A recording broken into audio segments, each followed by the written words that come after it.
ప్రపంచం మన భారతదేశంలో నెంబర్ 1 స్థాయిలో విశాఖ ఉక్కు నిలబెడతామని చెప్పి నేను కుమారస్వామి గారు చెప్పడం జరిగింది. చంద్రబాబు నాయుడు గారు ధ్యేయం అదే, పవన్ కళ్యాణ్ గారు ఆలోచన అదే. అసలు మంచి ఆలోచన అని చెప్తావేంటమ్మా? ఆయన మోడీ గారు చేసిన పని ఎంతో బాగుందో. చంద్రబాబు నాయుడు గారికి పవన్ కళ్యాణ్ గారు ముగ్గురు కలిసి ఈ రోజు తెచ్చారంటే చంద్రబాబు నాయుడు వారు ఆయన ముగ్గురు కలిసి చేసిన మూలాన్ని అందరూ అసలు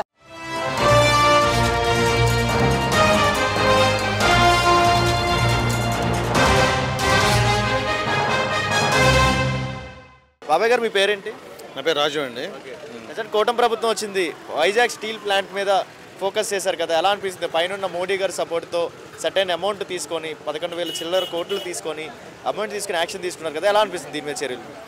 ఇది ఖచ్చితంగా మన ఆంధ్ర ప్రజలు సంతోషపడాల్సిన విషయం అండి. ఈ రోజున మరి 11,440 కోట్ల రూపాయలు ఈ రోజున కేంద్రం నుంచి రాష్ట్ర ప్రభుత్వానికి విడుదల చేసి ఈరోజు విశాఖ ఉక్కు ఆంధ్రుల హక్కు అని ఆనాడు నినదించి విశాఖపట్నం ఉక్కును సాధించితే మనం మరి గత ప్రభుత్వంలో దాన్ని ప్రైవేటీకరణ చేయాలని చెప్పి ఎంతో ఆతృత చూశారు. కేంద్రం నుంచి ఏమాత్రం కూడా ₹1 సహాయం తీసుకురాకుండా దాన్ని ప్రైవేటీకరణ చేద్దామని దాన్ని తల ఊపిన జగన్మోహన్ రెడ్డి ఈ రోజున మాది మేము చేసామన్నట్టుగా చెప్పుకుంటున్నాడు. వైసీపీ ప్రభుత్వ నేతలు చెప్పుకుంటున్నారు, చాలా తప్పు.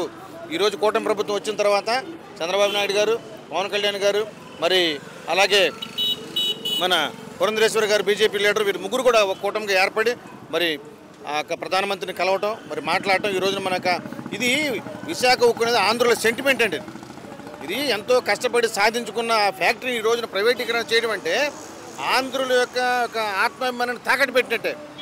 సో ఈ ఆంధ్రుల అభిమానం తాకట్టు పెట్టే విషయంలో మరి దాన్ని అట్లా కాకుండా ప్రజల యొక్క గౌరవాన్ని నిలబెట్టే విధంగా ఈరోజు చంద్రబాబు నాయుడు గారు నిరంతరం ఢిల్లీ వెళ్ళి స్వప్రయోజనాల కోసం కాదండి, తన సొంత కేసులు కానీ తన సొంత ఏమీ లేవు, స్వప్రయోజనం కోసం కాకుండా ప్రజల ఆకాంక్షల మేరకు ప్రధానమంత్రి గారితో చర్చించి దాదాపుగా నిర్మలా సీతారామన్ గారు ఆర్థిక శాఖ మంత్రితో అనేక దఫాలుగా కూర్చొని కుమారస్వామి గారు సహకారం తీసుకొని మరి ఆయన మినిస్టర్ గారు కుమారస్వామి గారు ఆయనే స్వయంగా చెప్తున్నాడు, నారా చంద్రబాబు నాయుడు గారు ఎంతో చొరవ తీసుకుని మేము ఇద్దరు నిర్మలా సీతారామన్ గారితో అర్ధరాత్రి 2 గంటల వరకు కూడా మేము సమావేశాలు రోజులు ఉన్నాయని చెప్పారు. అంటే ఒక ప్రైవేటీకరణ తీసేసి గవర్నమెంట్ కింద చేశారు కదా అండి, దానివల్ల ప్రజలకి ఏమైనా ఉపాధి కలిగిద్ది అంటారా? గతంలో చూసుకుంటే అదే స్టీల్ ప్లాంట్ గురించి చాలా ధర్నాలు. అవునండి, అసలు అప్పుడు పరిస్థితి ఏంటంటే ఆ ప్రభుత్వం అక్కడున్న గవర్నమెంట్ వాళ్ళకి జీతాలు ఇవ్వలేని పరిస్థితుల్లోకి తీసుకెళ్ళిపోయారు దాన్ని. అంటే డైరెక్ట్గా ఫర్నేస్ ఆ బ్లాస్టింగ్ ఫర్నేస్ రెండు ఒకటి దానితో వర్క్ చేయించడం వలన వాళ్ళకి జీతాలు ఇవ్వని పరిస్థితి వచ్చింది. ఈ రోజున ఇంకోటి ఏంటంటే ఇంకొంచెం మన కూటమి ప్రభుత్వం ఇంకొంచెం చొరవ తీసుకొని విశాఖ ఉక్కుకి డైరెక్ట్గా గనులు కేటాయించాలని కూడా కోరుతునే అవకాశం ఉంది. దాని మీద కూడా మన కూటమి ప్రభుత్వం ఖచ్చితంగా శ్రద్ధ తీసుకుంటుంది. ఖచ్చితంగా అది కూడా సాధించిందంటే ప్రపంచం మన భారతదేశంలో నెంబర్ 1 స్థాయిలో విశాఖ ఉక్కు నిలబెడతామని చెప్పి నేను కుమారస్వామి గారు చెప్పడం జరిగింది. చంద్రబాబు నాయుడు గారు ధ్యేయం అదే, పవన్ కళ్యాణ్ గారు ఆలోచన అదే. మరి బీజేపీ ప్రభుత్వం కూడా పైన కేంద్ర ప్రభుత్వం కూడా కూటమి ప్రభుత్వం యొక్క దాని యొక్క వాళ్ళ యొక్క ఆలోచనకు అనుగుణంగా వాళ్ళు కూడా పూర్తిగా సహకరిస్తున్నందుకు మోడీ గారికి కూడా ధన్యవాదాలు తెలియజేస్తూ ఉన్నాం ఈ సమయంలో. చాలా బ్రహ్మాండంగా ఉందండి. ఈరోజు చంద్రబాబు నాయుడు అనే వ్యక్తి మాటల వ్యక్తి కాదు, చేతల వ్యక్తి. ఈ 6 నెలల్లోనే మీరు చూడండి, విశాఖపట్నం రైల్వే జోన్ శంకుస్థాపన జరిగిందా? మన అనకాపల్లి దగ్గర ఆ మెడికల్కి సంబంధించిన దానికి ఒక ఇన్స్టిట్యూట్ దానికి శంకుస్థాపన జరిగిందా?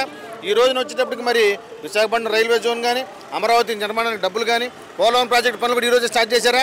మరి ఇన్నాళ్ళు 5 ఏళ్లలో మరి నాకు 25 మంది ఎంపీలు ఇస్తే నేను ఇరగదీసేస్తాను, పొడి చేస్తాను, చంపేస్తానని చెప్పిన వ్యక్తి ఏమాత్రం ఢిల్లీలో ఏం అడగకుండా తన స్వప్రయోజనం కోసం తన కేసుల విషయం మాట్లాడుకు వచ్చాడు తప్ప ₹1 సహాయం విశాఖపట్నం ఉక్కు స్టీల్ ఫ్యాక్టరీకి తెచ్చాడా?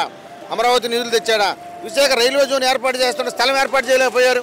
వాళ్ళని అడిగితే ఏమంటారు, మీ రాష్ట్ర ముఖ్యమంత్రి స్థలం కేటాయించలేదు, అందుకే మేము ఆపిన వాళ్ళు మొన్నదా చెప్పారు. ఇమ్మీడియట్గా 6 మంత్స్లో రాగానే వెంటనే స్థలాన్ని కేటాయించి వెంటనే స్థలాన్ని కేటాయించి ఈరోజు రైల్వే జోన్ శంకుస్థాపన చేసింది ఎవరంటే చేతల వ్యక్తి అండి చంద్రబాబు నాయుడు. మాటలు చెప్పడం ఆయన చేతల వ్యక్తి. కాబట్టి అటువంటి చేతల వ్యక్తి కూటమి ప్రభుత్వం అద్భుతంగా పనిచేస్తుంది. ఈ 6 నెలలు ఇంత అభివృద్ధి సాధిస్తే రాగల 5 ఏళ్లలో ఖచ్చితంగా ఆంధ్రప్రదేశ్ అనేది ప్రపంచ దేశాల్లో మన భారతదేశ రాష్ట్రాల్లో మొదటి 3 స్థానాల్లో ఖచ్చితంగా ఉంటుంది మా విశ్వాసం అండి. మీ పేరు? నా పేరు అరమ్మ అండి. ఇప్పుడు వరకు 9వ డివిజను. అది ఇప్పటి వరకు కూటమి ప్రభుత్వం వచ్చి 6 నెలలు అవుతుంది కదమ్మా, పరిపాలన అనేది చూసుకుంటే ఎలా అనిపిస్తుంది? పవన్ కళ్యాణ్ గారిది కానీ ఒక పక్క చంద్రబాబు నాయుడు గారిది కానీ ఎలా అనిపించిందమ్మా? అసలు చాలా బాగుందమ్మా. ఇప్పుడు సంక్రాంతికి ప్రతి ఒక్కళ్ళు అందరూ అన్ని సాట్లకి కలుసుకున్నారు. హైదరాబాద్ వాళ్ళు ఎక్కడెక్కడో వచ్చారు. అందరూ చాలా బాగుంది చంద్రబాబు నాయుడు గారి పరిపాలన.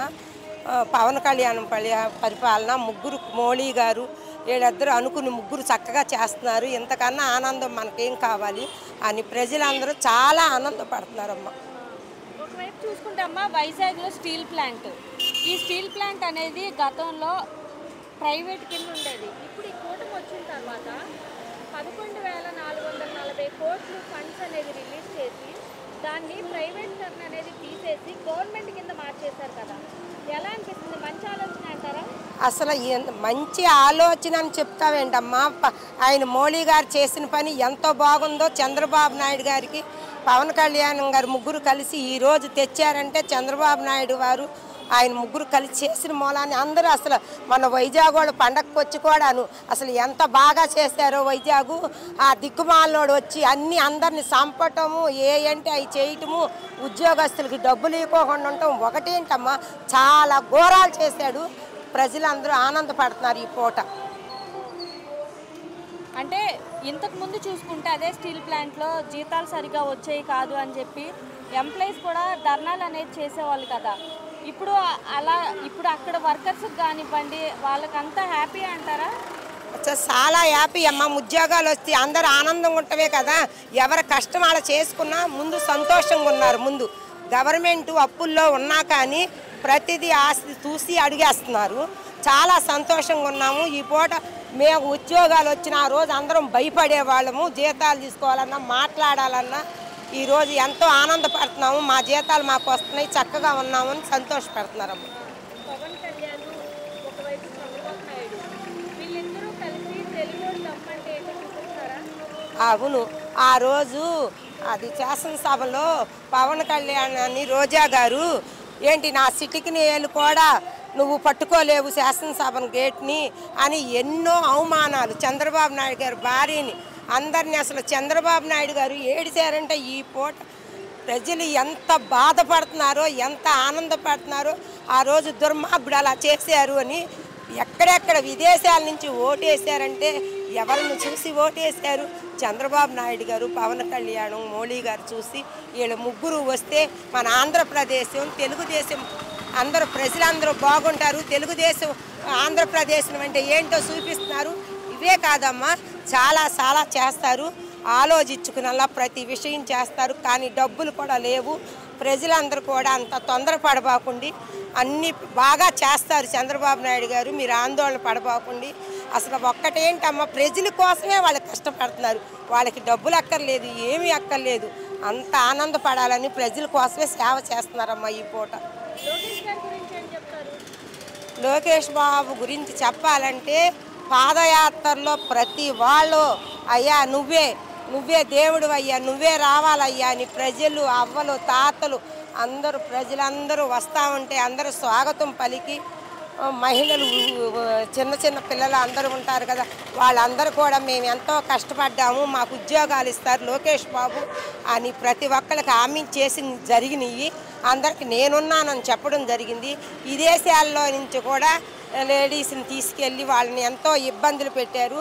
లోకేష్ బాబు వెళ్ళి తీసుకొచ్చారంటే ఈ గతంలో ఎన్ని ఇబ్బందులు పడ్డా నువ్వు ఎవరినన్నా తీసుకొచ్చావా? మీ పార్టీ వాళ్ళు ఎవరినన్నా తీసుకొచ్చారా?